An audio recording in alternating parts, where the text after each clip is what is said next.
భక్తులారా, ప్రతి మాసం కూడా మనకు పౌర్ణమి ఉంటుంది కదా. పౌర్ణమిలలో శ్రేష్టమైనటువంటి పౌర్ణములు కార్తీక పౌర్ణమి, అలాగే ఆశ్వీయుజ పౌర్ణమి కదా. అంతే విశేషమైనటువంటిది వైశాఖ పౌర్ణమి. ఈ నెల 23వ తారీఖు గురువారము పౌర్ణమి. గురువారం పౌర్ణమి వస్తే కనుక ప్రధానమైనటువంటి పూజ ఎవరిని ఆరాధించాలి అంటే కనుక సాక్షాత్ దత్తాత్రేయ స్వామి వారి యొక్క ఆరాధన. ఈ ఆరాధన వల్ల సకల దోషాలన్నీ కూడా తొలగిపోతాయి. వైశాఖ పౌర్ణమి రోజున బుద్ధుడి యొక్క ఆరాధన కూడా ఎంతో విశేషమైనటువంటిది. అలాగే ఈ రోజునే శ్రీ కూర్మ జయంతి కూడా.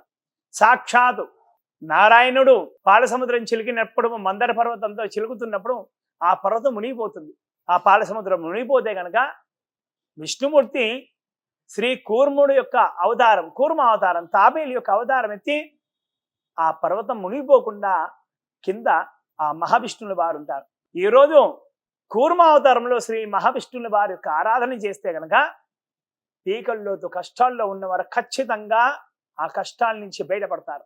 ఎటువంటి బాధలు, బరువులు, కష్టాల బరువులు ఏమున్నా కూడా అవన్నీ కూడా దూరం అయిపోతాయి.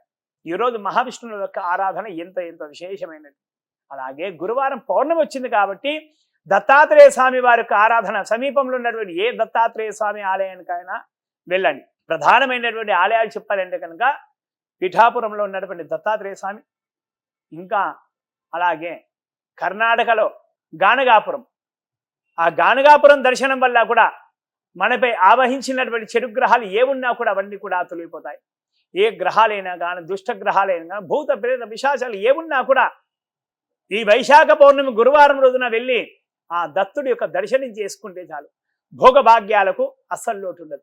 మరి ఈ రోజున ఇంకా విశేషంగా ఏమైనా చెయ్యాలా, మనం దూరం వెళ్ళలేకపోతాము అంటే కనుక ప్రదోషకాల సమయమే కానీ, లేదా ఎటువంటి ప్రదోషకాలం అంటే సమయం గోధూలి వేళ, గోవులు ఇంటికి వెళ్తున్నటువంటి వేళలో గోవులకు ఏవైనా కానీ తినిపిస్తే, అరటిపల్లె కానీ, గడ్డే కానీ, ఇంకేదైనా సరే, వాటికి తాగడానికి నీళ్ళు ఇచ్చినా సరే, గోశాల వెళ్ళి వాటిని పూజించి వాటికి గ్రాసం ఏది సమర్పించినా సరే ఆ దత్తుడి యొక్క సంపూర్ణ అనుగ్రహం లభిస్తుంది. అలాగే స్ట్రీట్ డాగ్స్ అంటే మనకు వీధుల్లో కుక్కలు ఉంటాయి చాలా కదా. అంటే కుక్కల గురించి కూడా ఒక జాగ్రత్త కూడా మీకు చెప్తున్నాను. ఈ ఎండాకాలంలో కుక్కల దగ్గరికి వెళ్ళొద్దు కూడా, జోలికి వెళ్ళొద్దు కూడా. అవి మీద పడి కరుస్తుంటాయి కదా. వాటికి చాలా దాహం వేస్తుంది. ఎందుకంటే ఎండాకాలం కుక్కలకు చాలా చాలా దాహం వేస్తుంది. వెళ్ళి చల్లటి ప్రదేశాలలో పడుకుంటాయి. కొందరిపైన దాడి కూడా చేస్తుంటాయి కదా. అలాంటి మనకు తెలియనటువంటి కుక్కలు, వాటి జోలికి వెళ్ళకండి. తెలిసినటువంటి కుక్కలు, వీధుల్లో కుక్కలు ఉంటాయి కదా, నిత్యం అలవాటైనటువంటి కుక్కలకు ఏదైనా సరే బిస్కెట్లే కానీ, బ్రెడ్లే కానీ, ఏదైనా సరే వాటికి సమర్పించండి. దత్తుడి యొక్క సంపూర్ణ అనుగ్రహం ఖచ్చితంగా లభిస్తుంది. మనం దత్తుడి యొక్క విగ్రహాన్ని పరిశీలిస్తే కనుక వెనకాల ఆవు ఉంటుంది కదా. ముందట 4 కుక్కలు కూడా ఉంటాయి. అవి 4 వేదాలకు సంబంధించినటువంటి. ఆవు సర్వదేవతలకు సంబంధించినటువంటి. అలాగే దత్తుడు బ్రహ్మ విష్ణు మహేశ్వరుల స్వరూపంగా మనకు లక్ష్మీ సహితంగా అనుగ్రహిస్తాడు. ఈ రోజున అనఘాష్టమి వ్రతం చేసుకున్నా కూడా, అనఘావ్రతం చేసుకున్నా కూడా దత్తుడి యొక్క సంపూర్ణ అనుగ్రహం లభిస్తుంది. అలాగే కొందరు గ్రహ బాధలతో ఉన్నారు. కొన్ని రాశుల వారు, వృషభ రాశి, మిథున రాశి, అలాగే తులారాశి, అలాగే కుంభరాశి.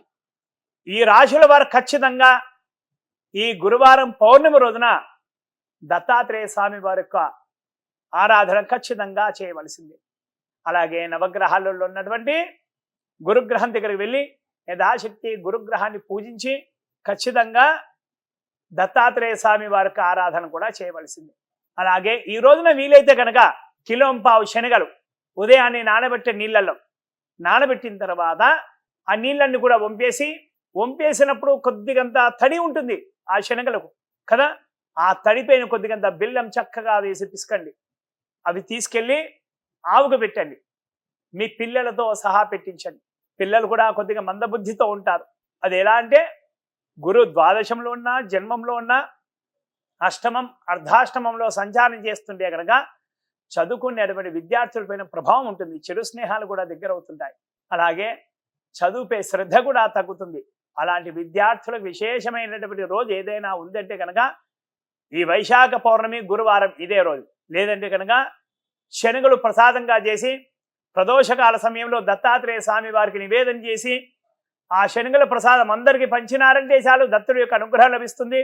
మీ పిల్లలకు కూడా మందబుద్ధి నివారణ కూడా జరుగుతుంది. ఈరోజు అన్నమాచార్యుల వారి జయంతి కూడా భక్తులారా చూసారా, వైశాఖ పౌర్ణమి ఎంత విశేషమైనటువంటిదో. ఈ రోజున అవకాశం కలిగిన వారు, శక్తి కలిగిన వారు ఉపవాసంగా ఉండండి. ఉపవాసం ఉండి లక్ష్మీనారాయణ యొక్క ఆరాధన, అలాగే దత్తాత్రేయ స్వామి వారి యొక్క ఆరాధన, అలాగే శ్రీ మేధా దక్షిణమూర్తి యొక్క ఆరాధన, అలాగే లక్ష్మీ హయగ్గురుల వారి యొక్క ఆరాధన చేస్తే కనుక అనుకున్న పనులు అనుకున్నట్లుగా ఖచ్చితంగా తీరుతాయి. శ్రీ వెంకటరమణ గోవింద గోవింద.